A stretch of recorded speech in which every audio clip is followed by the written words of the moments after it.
c'est souvent ce qu'on s'est aperçu aussi chez des coureurs, c'est-à-dire que souvent des marathoniens qui couraient par exemple 14 km/h, il suffisait que, voilà, style Paris aussi, il y a cette rampeur là-dessus, parce que le premier 5000 avec les Champs-Élysées en descente, tous les coureurs en moins de 3 heures, ils partent pas à vitesse marathon sur le premier 5000. Hein. Ils sont en général plus proches de la vitesse semi que de la vitesse marathon. Voilà, mais c'est comme ça, il y a l'euphorie du départ, c'est la compétition, il faut le gérer.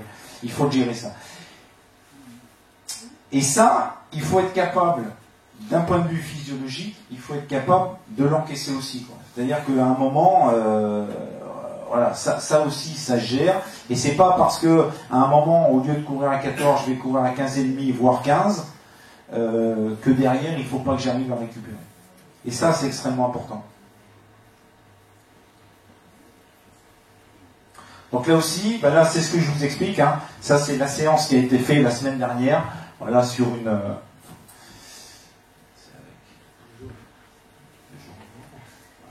Donc là, on est sur un début de séance où voilà, on est un peu en dessus, un peu en dessous, un peu au-dessus, un peu en dessous. Donc on est sur des durées de 3 minutes au-dessus de vitesse marathon, 2 minutes en dessous.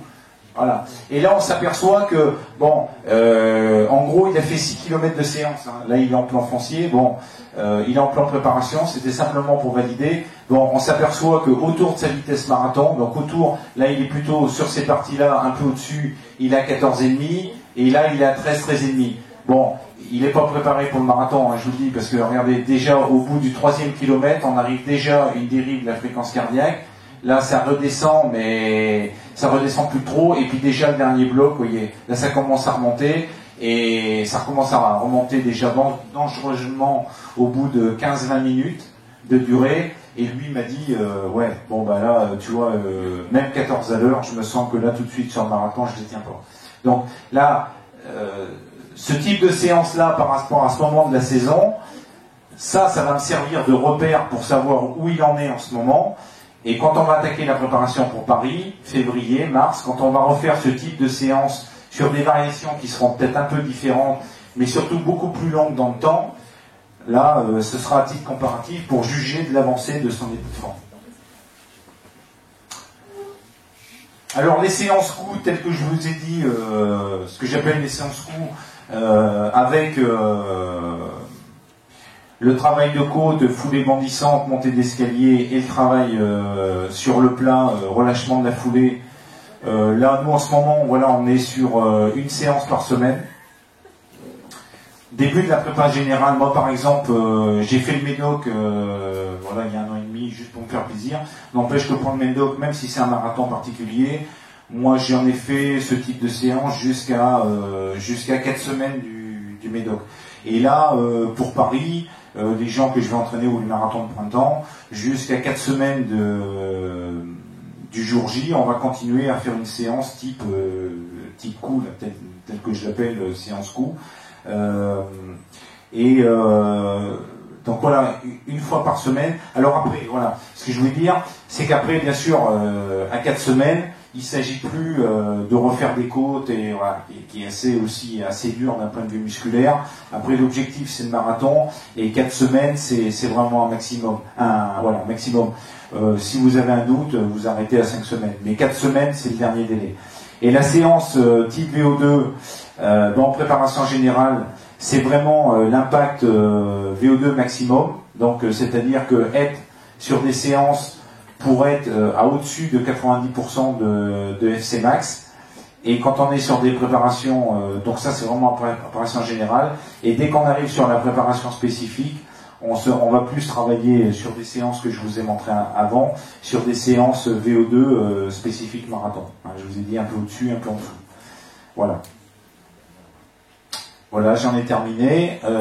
Si vous avez des questions, j'espère ne pas vous avoir trop endormi, trop assommé. Voilà. Si vous avez des questions, n'hésitez pas.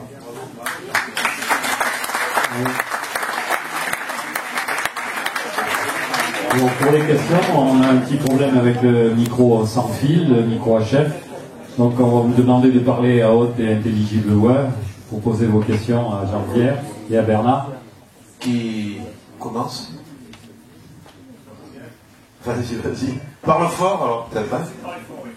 Donc, moi, je m'occupe d'un stade depuis peu de temps et je n'ai pas suffisamment de recul. Et il y a une chose que j'aimerais que tu me dises, parce qu'on ne s'est pas souvent abordé dans les prépas, sur les bouquins, c'est la différence sur les âges et sur les sexes.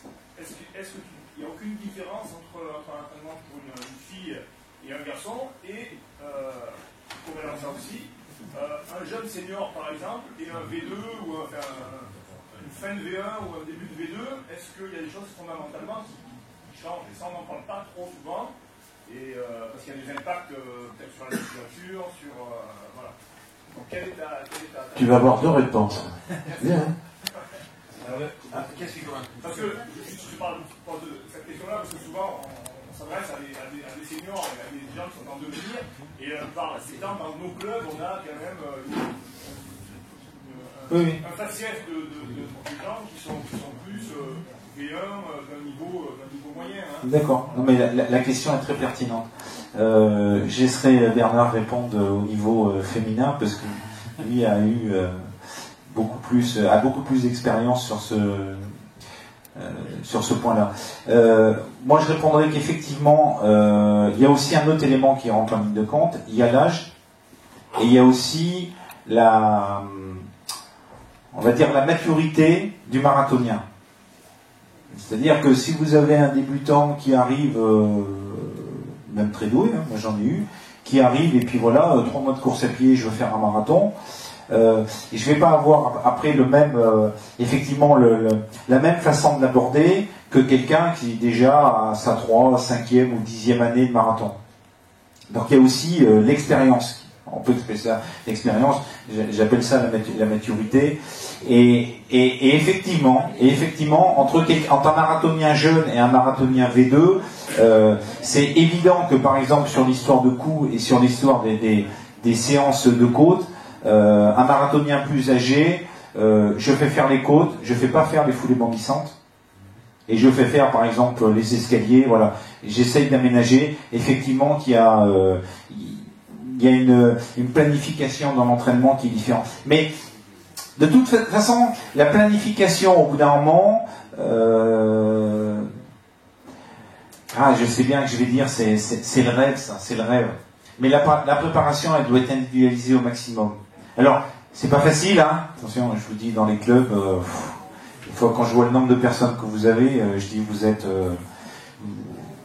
des dieux, hein. Vous êtes des dieux, parce que moi j'ai vu des gars dans des clubs, je pense à Dominique Gilles, à Aix-en-Provence, quand je suis allé la voir, 40, 50 personnes sur la piste, et elle arrive à mettre tout ça en musique, et elle me dit, mais toi Jean-Pierre, t'es un super entraîneur, mais je dis, mais je suis rigolo à côté de toi, parce que je dis là, j'arriverai pas à mettre ça. Donc, voilà, c'est pas toujours facile.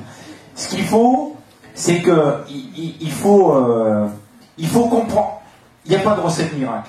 Moi je dis, il faut comprendre ces personnes, et puis, Bernard, il le sait encore mieux que moi, mais il y a des fois, entraîneur, il faut être entraîneur, il faut être le père, il faut... Voilà. Mais, alors, il faut être un peu psychiatre. Mais, n'allons pas jusque-là, mais il est important de bien connaître ses athlètes. C'est-à-dire que si on vient et que... c'est pour ça que je dis votre question est extrêmement pertinente. Je dirais qu'il y a effectivement, avec l'âge et la connaissance du marathonien, mais il y a d'abord connaître ses athlètes. Et après...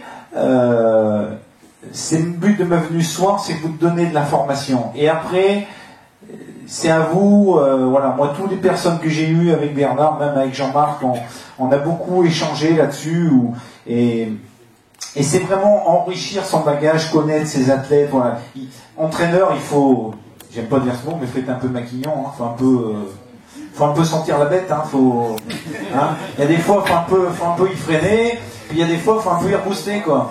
Et moi, je dis, avec le recul, il y a des fois, je deviens même un peu plus dur qu'avant, parce qu'avant, je trouve que j'étais dur avec moi-même, mais j'étais un peu trop cool. Et il y a des fois, c'est vrai qu'aussi, il faut dire les quatre vérités, quoi. Je veux dire, parce que dans ce que vous dites, il y a aussi la façon que vous allez avoir de le mettre en place, et par rapport à l'âge de la personne, et par rapport à l'engagement de la personne. Et Bernard dira mieux que moi, mais je vous garantis qu'il y a des filles, quand une fille, en général, elle a pris un objectif, il faut plus freiner qu'il faut plus booster. Hein.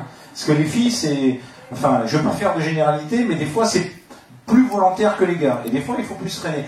Donc, c'est important d'avoir ce rôle, et on n'y réussit pas toujours. Hein, on n'y réussit pas toujours. Moi, je vous dis, avec mon copain Vincent, qui... Bon, quand je vois les trois gars qui sont allés à Niscan, c'est pas faute de leur avoir dit, les gars, vous allez, bon, eh ben, ils y sont allés quand même, quoi. Et ils y sont allés à fleur au fusil, et ça a fait mal à certains, hein, ça a fait, parce qu'il y en avait un qui était sur 3h, 3h05, il a fini 3h50.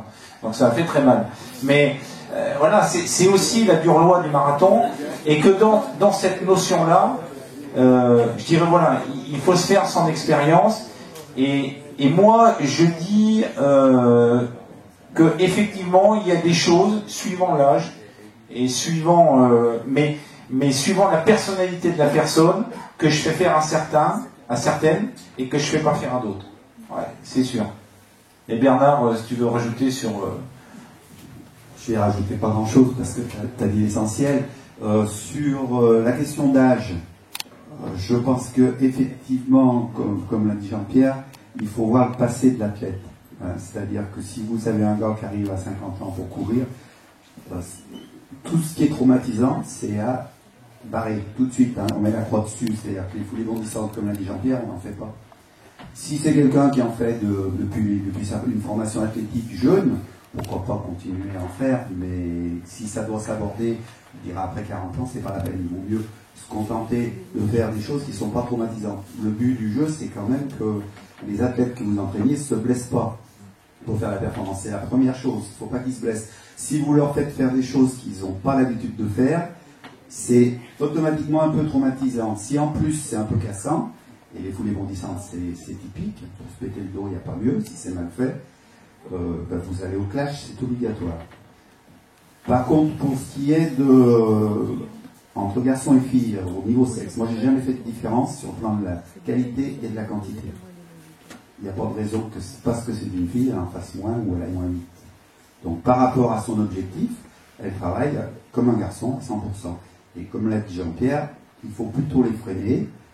Pas forcément, parce que la qualité numéro 1 des féminines, je dirais, c'est la constance.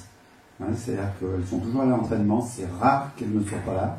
Beaucoup plus que les garçons, il y a un auteur qui j'aime bien citer, qui est un japonais, qui a écrit un bouquin sur le marathon, et qui est peut-être un futur prix Nobel de littérature, et qui dit il y a 1001 raisons de ne pas courir, et il n'y en a qu'une de courir. Quand on veut chercher, on trouve toujours un bon motif pour ne pas courir. Et ça, c'est plus typique chez les garçons que chez les filles. C'est vrai, quoi. Mais il n'y a pas à faire de différence. Hein, c'est pas parce que c'est une féminine qu'elle doit en faire moins.